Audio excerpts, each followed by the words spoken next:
All right, so I'm starting the recording now.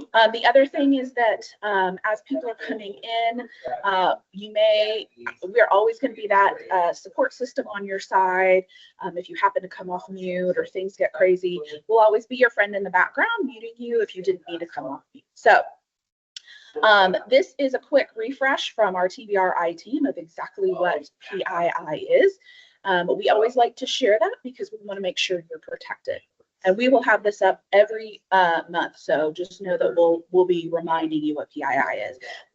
So today, we are really, really excited. It is always fun for us when we have our colleagues in the system that are trying things out with AI, right? Because the purpose of this is a learning collaborative, and we learn collaboratively together. And our team can't possibly try absolutely everything there is to try with AI. So we love when we find folks trying really cool things and they're willing to share it with us. And it's not that everything works great. There's a learning process, right? And there are things that are in place, and we're trying things and we're testing things. So today we are very, very excited because we've got two folks that are trying some really, really cool things with AI.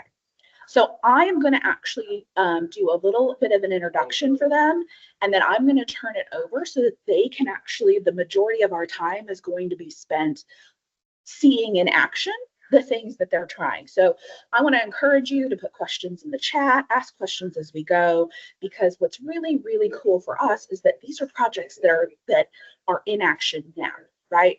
They are things that are being tested and tried, and there's some really thoughtful work that is going into the development of these tools and the things that are trying. And I think that process is so interesting and really relevant to where we all are. So I'm really excited about today. First, we have Mary Ellen Nash, who is with Nashville State Community College, and she has been doing some great work finding ways or developing AI as a virtual library assistant. And so she's going to share with us her work to date. It is a work in progress. I think it's important that you all know that the things that we're talking about today are not done and dusted. It's a learning process. It's a work in progress. And I love that that's where we are. So Mary Ellen is going to share with us her work using AI as a virtual assistant. We also have, Pari, if you'll go one more, perfect. Then we also have Charity Davenport, who is with us from Pellissippi State, and she has been doing some really timely work with AI bots for digital accessibility. And she's going to spend some time today walking us through her thought process and the things that she's tried and how she's using AI, what's worked and what hasn't. Really sharing the highlights of that work that she is doing using AI bots for digital accessibility. So we've got some really cool things to share with you today. I am going to we are going to stop sharing our PowerPoint, and I'm going to turn the time over to Mary Ellen first so that she can share with us her AI as a virtual library assistant work. Okay, thank you. Let me get things situated here. See if I can get this going.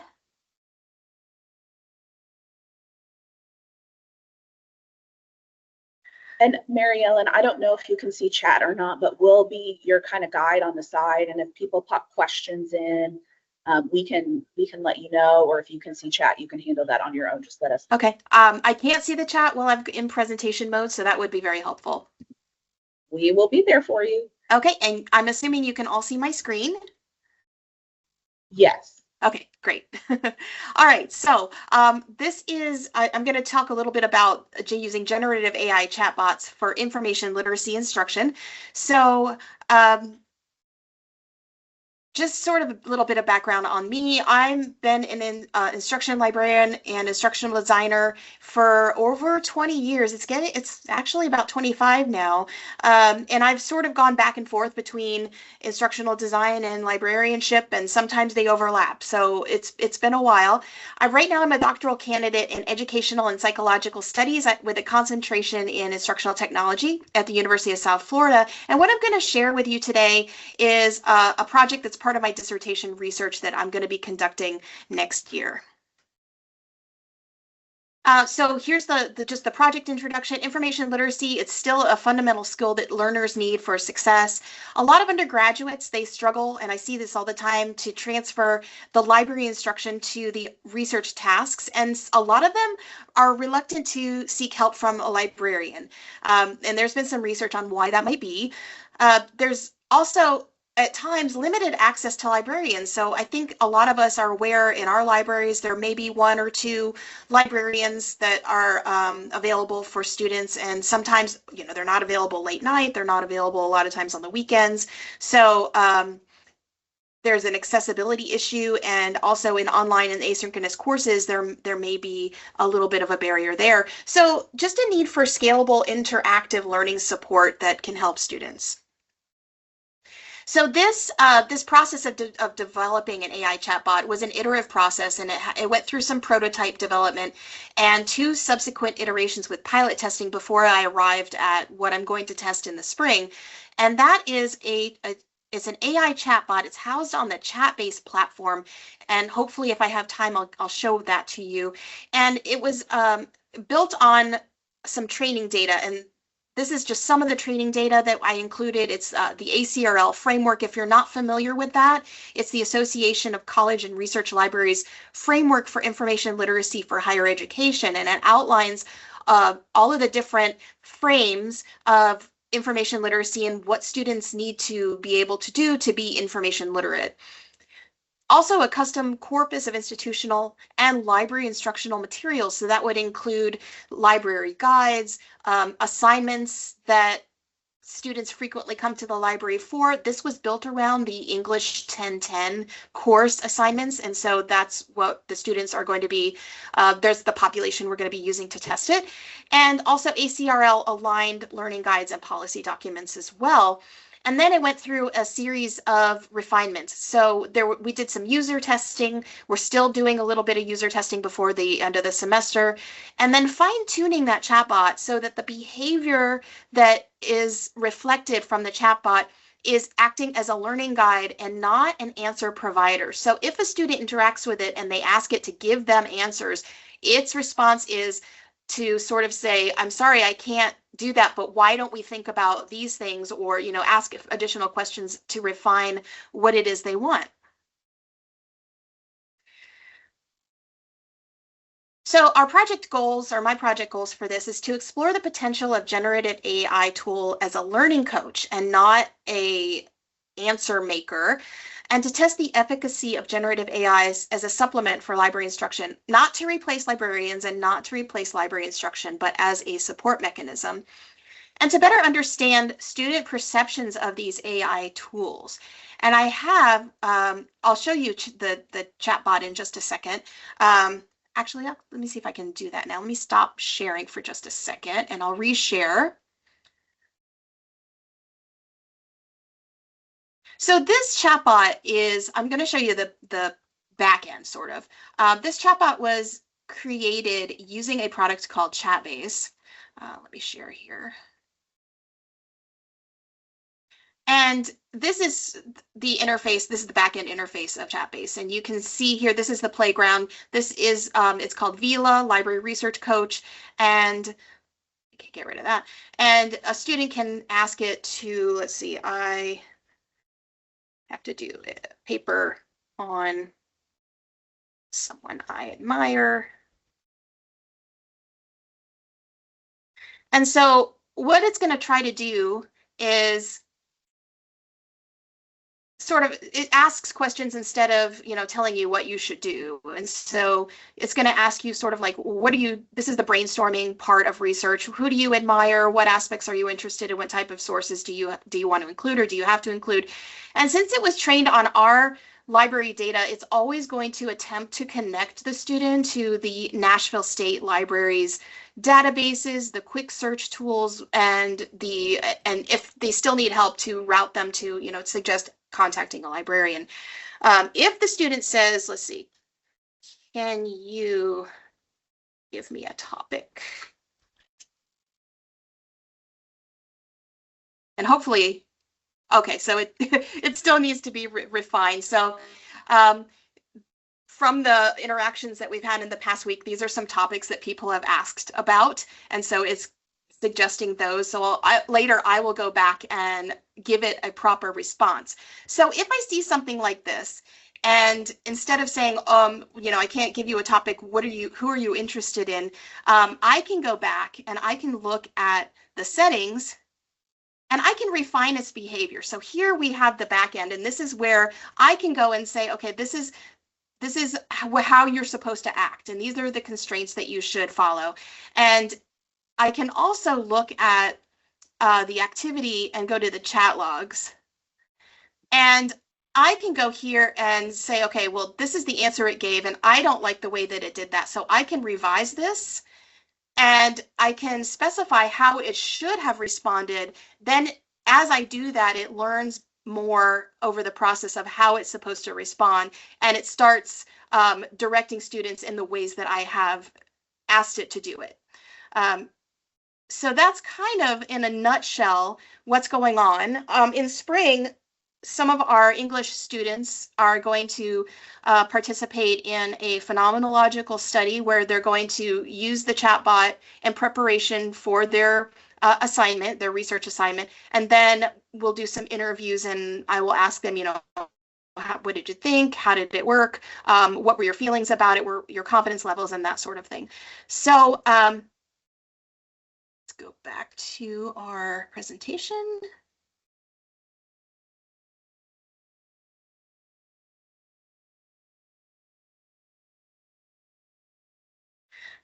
So that's sort of where it is right now, and you might have some questions, and I would be happy to field those, or I'm not sure if we're waiting until the end or what. So I will just. No, I think we can, if people have questions for you right now, I have a couple, but I'm gonna see if anybody else has some questions. I didn't see anything in the chat, but come off mute if you have a question. Jamie.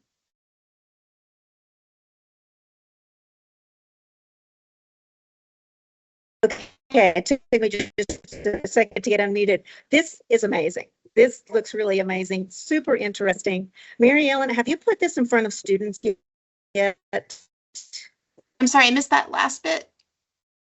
She wanted to know if had students students yet. Oh, so there was a pilot study, and we did have only a couple of students who did provide feedback on the prototypes. And their feedback was actually really valuable because, and they were directed to try and sort of break the chatbot and make it do their work for them. And that helped a lot to refine its behavior. And so, yes, it has been seen by a couple of students, but not widely distributed, no.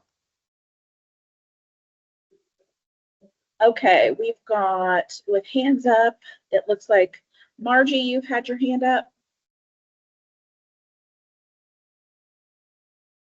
Yes. How, when you're trying to adjust the chatbot responses, because I've got a chatbot in my class, not as robust as this, but how do you adjust its responses when you don't like what it's doing? Okay, I'll show you that process. So this is going to depend. Let me see if I could bring up just quickly. I don't want to. Yeah. So in the back end of the platform, there's a way that you look at the chat logs, and it doesn't keep them for very long. So you got to be sort of on top of it. So Okay. You go into the chat log and you see the response that it gave that you don't like, and there's a button that says revise. And then you click on that and it gives you the opportunity to give the response that you wish it would have given. And it uses that to behave in that way in the future. The more you do it, Okay. the more it is consistent. And so that's why it's really important beforehand to have people try and break the chatbot so you can refine it. Okay, thank you. And Amanda, you have your hand up.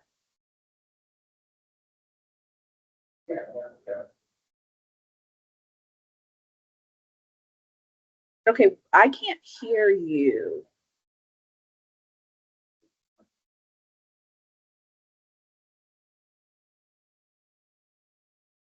Okay, now you're officially on mute. She said she'll type it in chat, so we'll read it out Okay. loud. Okay. We have a comment in chat from Michael Tinsley. Creating a chatbot seems like an answer to a lot of colleges, offices have been looking at to advance or make more efficient faculty and staff workloads. Are the bots that are not specific for the library? Are there bots that are not specific for library use but have a baseline template that anyone can build upon? Mm-hmm. Yeah, there are some that we're, and in fact, I believe that Nashville State's already using it for our sort of a first line of people who want to apply. I think there's something that comes up on the homepage. It's not the same project as what I'm doing. It's a different chatbot product, but it's very similar. And I think probably what happened was the institution sent the training data to the company and they probably constructed it for the institution. Okay. Amanda's question is, how much time does it take on the back end to revise? It takes a while. I started this. So like I said, this is my dissertation research. I started the pilot studies a year ago, and it actually went through a couple of iterations in different products. So the chat-based product, I've been working on that for, in the spring it will have been a year. And so I just keep getting people to play with it and play with it and play with it. And I keep revising and revising and revising and fine tuning it until it gets to a point where I'm more confident in it. Where it started, it was terrible. It acted in ways that were inconsistent. It was often wrong. It was so it did take a little bit of an investment of time to fine tune it so that it was behaving the way that I wanted it to behave. Another question in chat, what did it take to get institutional support to begin to bring something like this in? Timeline wise, I'm curious how long it takes to get this from the idea to something that can actually be implemented and tested. So institutional support for me is limited to IRB because this is all done on my own time since it's my PhD work. So there was no concerted institutional support. The library has helped a lot and they've been very willing to volunteer to help me test it.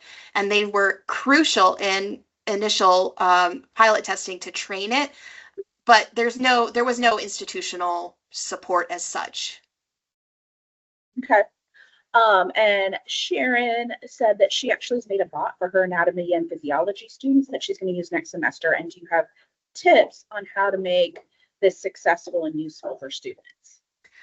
So the tip that I have is to really pay attention to the behavior of the chatbot and how you can guide it to be constructive and a learning guide and a model instead of something that's going to do the students' work for them. And in order to do that, you really do have to invest the time in refinement and training. And that's the tip I can give. And it's a continuous process. I don't think that process will ever finish because, I've tried to say, see if you can break it, ask it different ways to give you information that it shouldn't. And it's to the point now where it's getting more difficult, but someone still manages to do it. And so I still have to go in and refine it continuously. Okay. Pari? Oh, I was going to ask, in the initial stages, how did you decide which platform did you land on, and why did you land on that platform, and how can, somebody who wants to kind of experiment kind of try to figure that out? Okay, that's a And you already great answered my question. second question about the continuous refinement. So 3 months from now, you can still refine on the back end, like, hey, I didn't like this answer. It's still, even if it's live, you can keep refining it, correct? Yep, Yeah. yes. Okay. So the question about how I landed on the vendor that I did is a great question. I did some testing and I had a rubric that I developed for the chatbot that I wanted to develop. Initially, I tried to do it myself using, I have some programming skills, but they're very nascent. But I did try to write some scripts with an agent, an IDE, and something called VoiceFlow that allows you to identify workflows. That proved to be, I did create one. It was terrible. And so the learning curve that I would have had to invest in like getting that up to speed was too much. And so I put together a rubric of different AI tools, chatbots that were out there. And if you Google chatbot, customized chatbot, you'll get a whole bunch of them. And I picked 5 of them, and then I sort of listed what I wanted out of a chatbot in terms of like, well, the price to host, the flexibility, the back end, how much training data you were allowed to give, because a lot of them are limited. They all have free levels, but like some of them you can only upload a document, and some of them it's only a couple of websites. So I needed something that was, I have to pay for it until, I'm done with my project.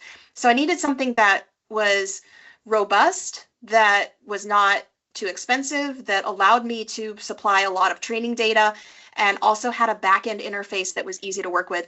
And that turned out to be Chatbase. Yeah, thank you. Fantastic. I have one more question for you, Mary Ellen, as you were talking about, because my question was cost, right? Not all AI is free.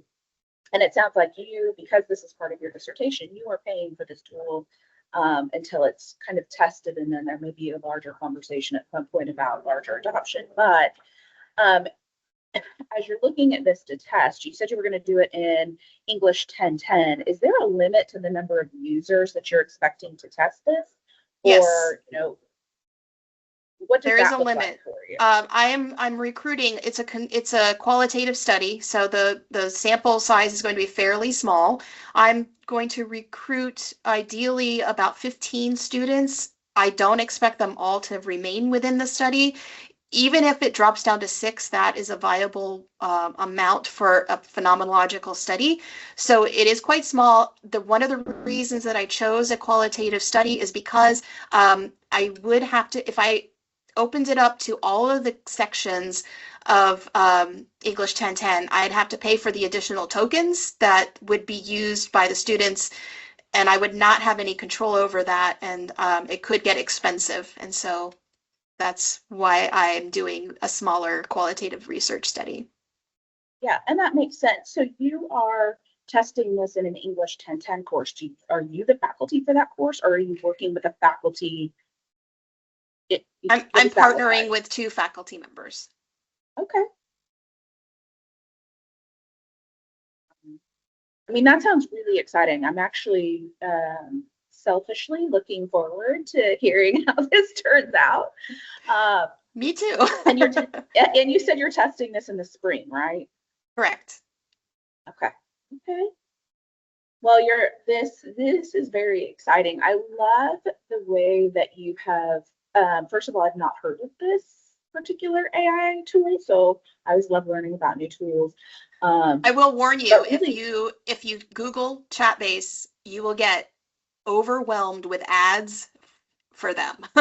So explore at your own risk. But I love the intentionality you've put into designing the tool and refining the tool. And I think one of the things that has stood out to me and what you were talking about is it's not a standalone tool. You have to have a human in the loop to make sure that it is relevant and helpful for the learner, right? This isn't like, I connected it to the library, I dumped all this information into a GPT and it's fine, let it run, right?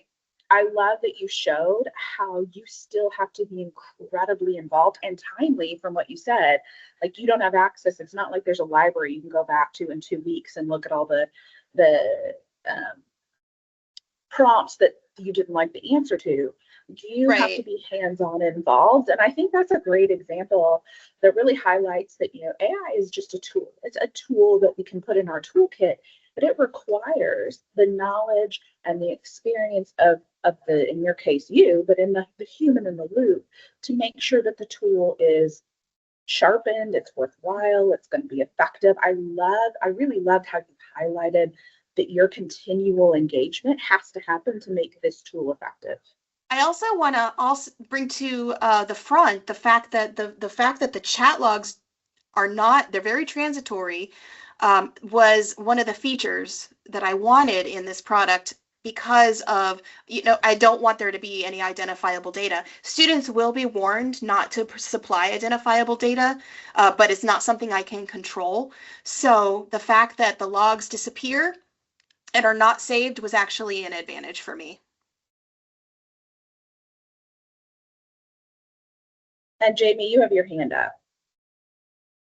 Not so much a question as just a comment, is just the competencies and skill set that you are developing, Mary Ellen, and the importance of that transferability to other AI tools, and that skill set that you are nailing down, that you are giving the students an opportunity to develop as well, and the faculty that are working with you, is hugely important. So, I could sit here and listen to you talk, and we may not be talking about this particular tool that you're talking about, that what you are saying is relevant to the other large language models that are used to develop these chat tools or bot tools as well. So that's great. So transferability is not like you are learning a unique tool and then you say, okay, I need a different tool. I'm going to go to a different tool. You have to relearn everything. That's not the case. So you're able to transfer what you're learning now. So that is fantastic. Thank you. Yeah. And Shannon, I see that you have a question about using Copilot because you thought it was the AI TBR requested tool. And I think you're asking if it's okay if you use ChatGPT in the TBR system. Can I get a thumbs up if I'm reading that right, or come off mute and maybe ask that question before we move to, okay. Copilot is something we talk about because it's embedded in Microsoft 365. It exists already with, so that's why you'll hear us talk about Copilot. You'll want to double check with your institution about if they have any restrictions on use for other AI tools. And Jamie can chime in, but I'm not aware of a restricted AI tool from the TBR perspective, but there may be some college specific recommendations that we wouldn't necessarily, that are intentional to that college. Is that fair, Jamie? So, yes, and so kind of the way that it is right now, it's the Wild West, which is the conference we're at, so interesting. But absolutely. But think about it this way, right now, TBR hasn't procured a pure AI tool for us to use as an ecosystem. So we have a lot of people using different tools, testing different tools. And the main thing to remember there, your North Star, is to be careful about what you're feeding into those tools. You have the ability to turn off training data in ChatGPT, and I would encourage you to do that. But still, with my training data turned off, I'm still not going to put, my social in there and those different kinds of things. I'm not going to even go there. But until we have, if and when we get to the point where we procure a tool, then we we want to be very careful about what we're using. You won't find ChatGPT installed on computer lab machines or work office machines. And so that's what we mean by that. With Copilot, it is part of the 365 system on which we are under contracts with Microsoft. And so that's the difference there. And so we are not telling people use this tool, not that tool. It really comes down to what you want to do with it. But with any tool, just be very careful about your personal information you're plugging in. Okay. All right, Mary Ellen, thank you so much for sharing all of Absolutely. your work with us. It's very exciting, and we may have to have you back after you run your initial pilot and get a little bit farther down your research to find out how it goes, because I really Absolutely. appreciate the direction you're going with and the intentionality you're using in testing and developing and being involved. So thank you so much for taking time to hang out with us today and All right. share your work. Thank you all. All right, I am going to turn the time over to Charity, who is with us from Pellissippi State, who's been doing some work with AI bots to support accessibility. And this is really timely, Charity, with a lot of the work that we're doing. So I'm very excited to see this perspective and the work that you've been doing in this space. So I'm going to turn it over to you. Hi, everyone. So I'm Charity Davenport. I'm an instructional technology specialist focused on accessibility here at Pellissippi State. And full disclosure, nothing I'm gonna show I made. It's definitely not, as fancy as Mary Ellen's, but they are definitely pretty useful AI tools that other people have developed that hopefully will be really helpful when it comes to accessibility. I think before I talk about the tools, I just want to ask a few questions because it's good to know, where people are at about their knowledge about accessibility. So the first tool, hi Glenna, the first tool I'm going to talk about is, well, maybe I'll just ask between the tools. I have 3 different tools. The first one that I want to talk about is regarding audio descriptions. So is anyone familiar with what audio descriptions are?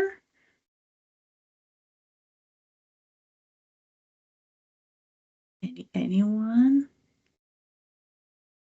Okay, next question. Oh, Sure. sounds like we need to learn that. So- Yes, and so in I my heard other someone. question, There's someone Yeah. answering you.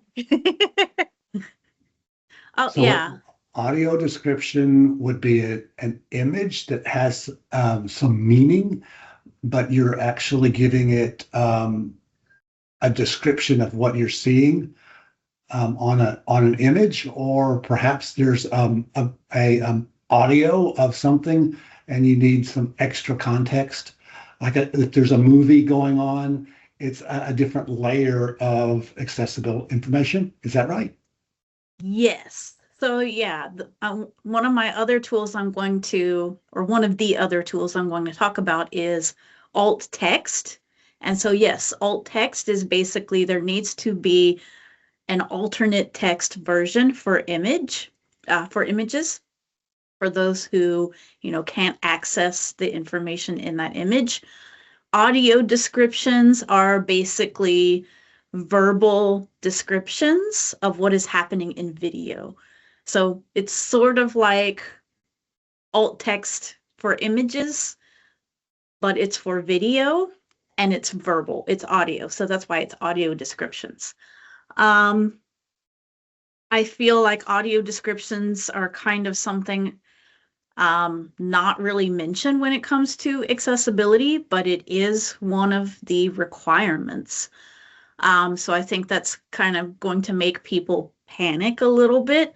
Not only do they have to make sure that they have captions and accurate captions, they need to make sure that they have, audio descriptions as well. So I'm really excited, because it's difficult to retroactively add audio descriptions to a video. A lot of times It means having to add, an extra audio track. So, a lot of people aren't going to be able to, know how to do that. It's going to take time for someone to narrate that, audio description from scratch. Sometimes there are players that will stop the video so that it will read aloud the audio description. There's a lot of nuance and difficulty in it. Thankfully, there are some pretty good, AI tools for audio descriptions. I kind of wanted to just show this video. Let me see. Hopefully, if I include sound. Good. Maybe I'll show a little bit of this video. This is not the tool, but there are several people making AI audio description tools, and I think it's a good example of how these tools can work. So I will go ahead and share. And hopefully, can you see it says audio description generator? I want to make sure I'm sharing the correct stuff. Not We yet. are not seeing your screen. Yep. No. Oh, no. No sharing. Is this share con? Oh, I have to choose the screen. There you go. Now I should There you see go. it. Perfection. Thank you. So I wish I could actually test out this tool. This was just someone, basically making a tool for Gemini for a competition. But I think it's a good demonstration of how audio descriptions can work and how AI can help. So. Hi, I'm Ryan, and this is my submission for Google's Gemini API Developer Competition. I decided to try making an audio description generator. The prototype allows the user to enter a link to any short YouTube video. It will then generate an audio description to accompany it. Mickey Mouse Sound Cartoon Steamboat Willie, a Walt Disney comic by UB iWorks. An audio description is an additional layer of audio used to help narrate visual details. This is a job for Superman. Clark Kent enters a phone booth. Superman exits the phone booth. I believe an app like this could help create a more accessible and readily available internet for individuals living with a visual impairment, brain injury, or who otherwise face challenges watching visual media. My results so far have generally been able to identify characters, use names, read out large text in title cards, and can avoid speaking over dialogue and loud audio. Here's a short demo reel to see it in action. Bugs Bunny is running through a snowy landscape. Elmer Fudd is chasing Bugs Bunny. The man kneels down. The man is crawling in the cage with the lion. A tiger is snarling in the next cage. The robot spot. Okay, I think that's long enough of a demo. So I think that those audio descriptions that were generated were pretty accurate. I like that they were really short. It didn't require pausing the video. They kind of did it in like the natural pauses in the video. So it's just, yeah, really exciting to me. So the tool that I do want to show is called VidiScribe. I'm going to just go ahead and put this in the chat because it's a little bit secret. It's kind of hard to know that this exists because literally I signed up for VidiScribe to, test out their audio descriptions. It was pretty accurate. It is always the problem of, for the free version, it wouldn't let me edit the audio descriptions. It's definitely, with any of these AI tools, the output might not be accurate. Unfortunately, it's kind of expensive to get a subscription to be able to edit the audio descriptions.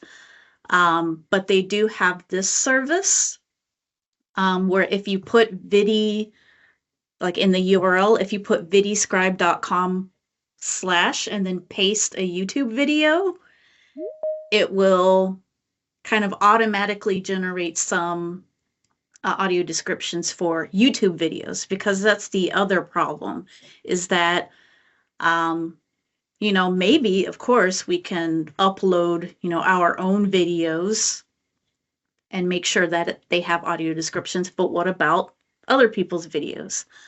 So I'll try to demo this. It may take a minute because it's probably taking a while to do the audio descriptions. And every time I test it out, so it has Mr. Bean, it has this video as the, the default. And when I put another video in, sometimes it still has the Mr. Bean descriptions. Usually then I refresh and it should be okay. I don't know why, but I always use a video about penguins to test the audio descriptions. So this is just in the world, ranging from the littlest, which is shorter than a bowling pin at 30 centimeters from head to toe. So I usually just, use something that's really visual, and I love penguins. So I'm gonna go back to VidiScribe. I'm gonna paste the new YouTube video here and press load video. Sometimes it'll play on its own, sometimes not. We can try it out. It may give us some Mr. Bean stuff, but we'll see. There are around 20 species of penguin in the world, ranging from the littlest, which is shorter than a bowling pin at 30 centimeters from... A man with curly hair tells Mr. Bean to stay in the room. Yeah, that's what I thought. Let me press load again. Or sometimes, like, if I rewind the video, I feel like if I press, maybe if I refresh. Okay, maybe it'll work. Let's see. There are around 20 species of penguin in the world, ranging from the littlest, which is shorter than a bowling pin at 30 centimeters from... Underwater shots show penguins swimming and surfacing. Close-ups focus on a penguin's face with distinctive yellow crest feathers, followed by a group of penguins waddling on ice. Head to toe, through to the iconic emperor penguin, which grows to 4 feet tall. That's high enough to look over a tennis net without even standing on tiptoes. A close-up shot shows a gentoo penguin nesting on rocks, followed by a group of emperor penguins huddled together. Then, a colony of emperor penguins and their chicks are seen in the snow. These birds are seriously well adapted to... Okay, so yeah, you kind of get an idea of this one will actually stop the video and give the audio description. I think the audio descriptions are pretty good.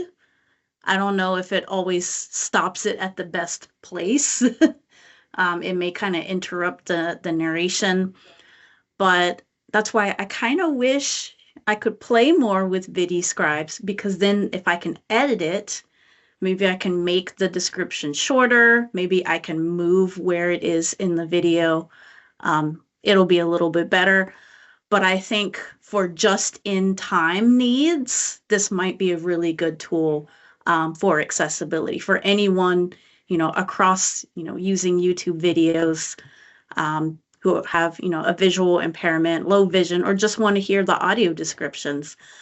Just like captions are more popular being turned on now, audio descriptions are also kind of becoming popular, because you can go and do laundry or something and listen to the audio descriptions instead of having to, watch something on TV.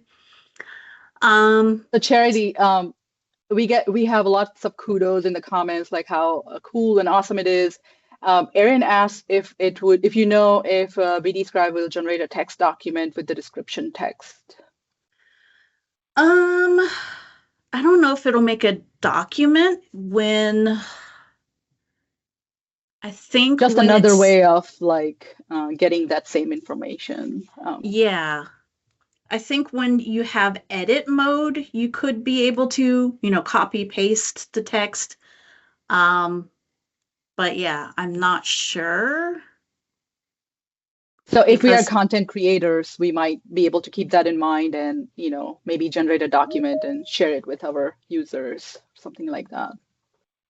Oh, like maybe like a transcript of the audio descriptions. Right, something like that. And Glenna says the same thing with products like this. Now there is really no reason for vendor content not to have a description option of their video content. And so I'm thinking that if we are, content creators or we have online courses with videos, it would be the same mindset that along with a transcript or, that kind of stuff, you would have an audio description download file or something like that as well. So Yeah.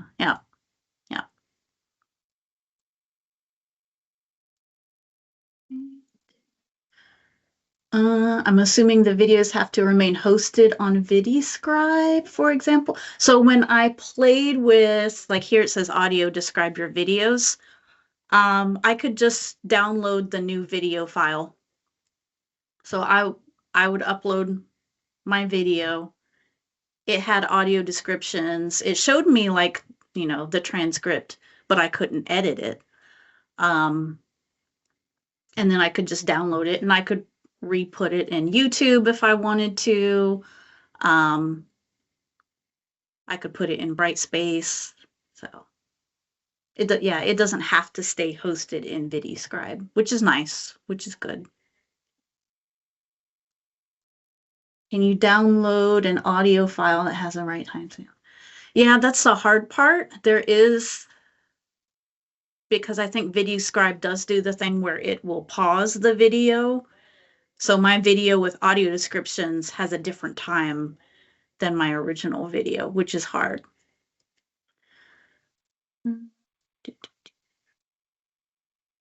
Okay. All right. I'm gonna hurry and go to the next tool. So we mentioned alt text earlier.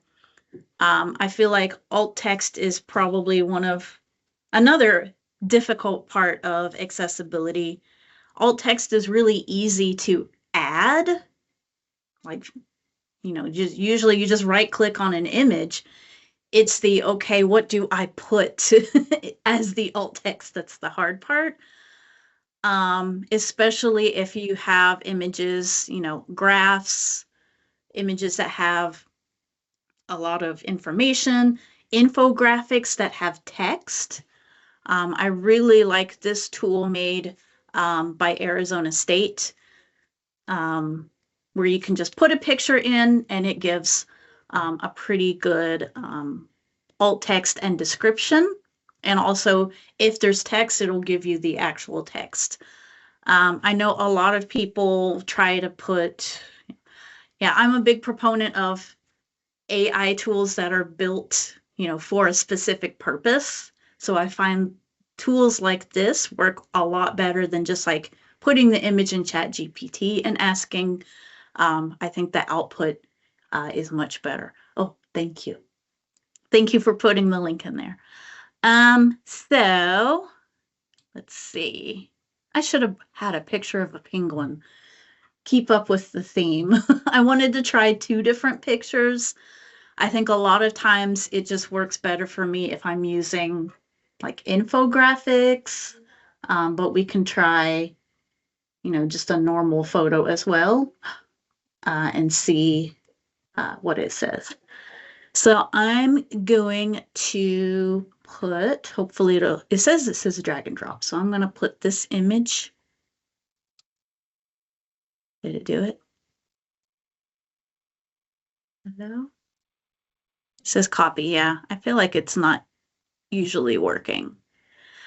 And let me see. I was going to put this. Is this not an image file? Oh, that's why. Okay. Here, I'll put this in here then. Oh, goodness. Is it not working? I'll put this here. Oh, that's great. Files. Let It's me testing you, refresh. Charity. I know, this is like the first time it hasn't worked for me. That's what happens, right? Mm-hmm. Here, let me see. We'll put this. Could be Okay. related to the Also, size. while you're doing that, I would just like to say how timely this information is, because we are all in this push right now to have our materials accessible. So those of you who are on this call, let your friends and neighbors know that Yes. Charity Davenport has given us some tools.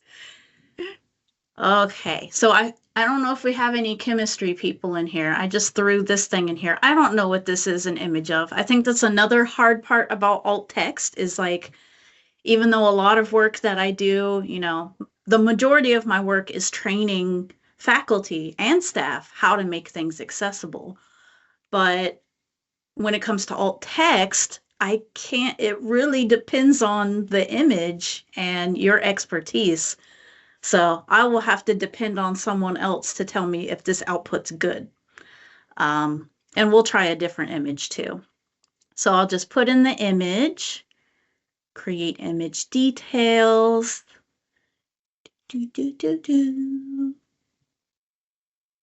And yeah, it gives a long description. We have any chemistry people? 2 chemical structures side by side. Both structures depict a carbon. Maybe, maybe good. I like the long descriptions are really pretty good. It gives alt text. And like I said, it'll also, if there's text in the image, it'll get that text. So I like to use this a lot for infographics, charts, memes. Instead of me having to retype everything out for the alt text, I'll just use this to pull the text out. Let's try it out on just a photo. And see what it does. All right, so We have here's a my question from Saeed, and he's saying, how do you use this on exams without giving away the answer? And that's an age-old question that has always been there since alt text came into play. Like, how do you make an image accessible in an exam without giving away the answer? So that's probably a different conversation, but I'm sure, Charity, you get that question all the time from your faculty. Yes. So it is a thing. Like, for example, if we wanted to use that for that previous one, like let's say that was an image for a test, there is this box here that says add details about the image, and then you can kind of add context. So you may want to try out saying like, hey, this is for a quiz, so I don't want you to mention blah, blah, blah, or so that might help. I'm not going to do it for this picture, but let's see. I thought I pressed. Maybe when I clicked this, it restarted it. Let's see what it says for just a photo. We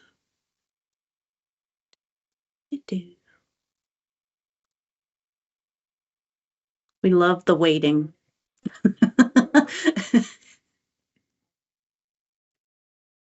It is the thing of like, I'd rather it take a minute because maybe the output will be better if it's thinking more. Oh, goodness. Did I confuse it? It says it's doing something up here. It's bicycling, it's swimming. How's my time? Oh, right as I refreshed it. Darn. Well, I know I'm running out of time. It did a good job on the first one, was like one sentence, and it described exactly what was in the picture. So that was great. Yep. It's a good tool. Of course, it's not being nice to me today because I'm presenting about it. Very quickly, the last thing that I want to talk about, I just found out about this a few days ago. This is a VPAT evaluator that was created by University of Central Florida. This is important, not on the content creation side, but for the procurement side, when it's not just our stuff we need to make sure is accessible. It's also textbooks, software. A lot of those third-party vendors will have something called a VPAT, which is basically, hopefully they're being honest and testing their products for accessibility and combining that with guidelines to make sure it's accessible. VPATs can be really hard to understand and parse out for people who aren't, in accessibility roles. So this VPAT evaluator does a really good job of kind of summarizing it and making it understandable for everybody. For, accessibility improvements, what are they doing? Is it recommended? Details. So basically it's kind of looking at the VPAT and giving, some information about it. For TBR, one thing that we're supposed to do as for reviewers is we have to, find out which of the guidelines are not fully supported, either they're partially or not supported. This kind of picked those out, and that was really helpful. And it explains why, that could be a barrier. And lastly, you can download a little VPAT report. It downloads this PDF, and it's really nice. It has their little logo. It says VPAT evaluator. I think at the beginning it says this evaluator uses generative AI, please also still do, a manual review, but it's a really good first step and first start as we're, trying to look at software and textbooks, and try to quickly evaluate, whether we need to pursue, keep using this product or not. I think it's a really good first, fast step. And that's it here. Maybe this will work. I will get the actual URL. Somebody already shared the link. You already found it? Wow. Yeah, and we need to register. So thank you. Yes. It did say if you have an EDU email, it'll be free. And you can get, I think it says it here. Yeah, users are limited to 6 evaluations per month. All right. Well, thank you so much. We are at the top of the hour, 1 minute over. Thank you, Charity. Those are some great tools. The chat was really fired up. I'm going to close us out by just sharing that all our resources are always on the AI Learning Collaborative Resources website, which is our Bridging Minds and Machines site. In fact, the ASU image, accessibility creator, etc. tools is already there. We are going to also put the VD Scribe just in there as well. So all the good stuff we'll share in here. And just like Mary Ellen and Charity, if you have a use case that you have been working on, just a reminder that the AI Exchange is also live. And so you can go and find your colleagues or what other people are doing, what's working, what's not working. If you're experimenting with anything, we would love to know. So just upload your use case in there as well, because when we share, it benefits everybody. So thank you for joining us today. We are excited you did. It was a great session. Thank you, Mary Ellen and Charity again, and we'll see you next time. Thank you, everyone.